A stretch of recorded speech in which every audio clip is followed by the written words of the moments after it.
এর মানে এই না যে 7 ভাগে দেওয়া যাবে। একজনে 3 নাম দিয়েছেন অথচ টাকা দিয়েছেন 3 ভাগের 1 ভাগ। 3 নাম মানে 3 জনের তরফ থেকে দিয়েছেন।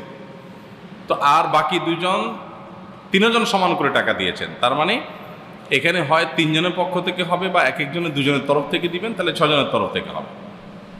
যেহেতু টাকা সমান দিচ্ছেন, টাকা দিচ্ছেন সমান, কিন্তু নাম একটা বেশি দিচ্ছেন, সেটা কিসের ভিত্তিতে? যদি সবাই বলেন ঠিক আছে আমরা টাকা বেশি দিলেও ওনাকে একজনের তরফ থেকে বেশি দেওয়ার সুযোগ আমরা দিলাম, আমাদের পক্ষ থেকে ছাড়, তাহলে সেক্ষেত্রে সেটা জায়েজ আছে।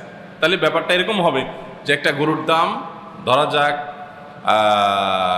90,000 টাকা, 3 জন 30,000 করে টাকা দিলেন, তাহলে 30,000-এ দুই নাম করে দিয়েছেন, অর্থাৎ 2 জনের তরফ থেকে, কেউ নিজের স্ত্রী, নিজের বাবার অন্য কারণ পক্ষ থেকে দিলেন, আরেকজন 3 জনের তরফ থেকে দিলেন। 3 নাম মানে 3 জনের তরফ থেকে। তো যে ব্যক্তি 3 জনের তরফ থেকে দিলেন তার তো 45,000 টাকা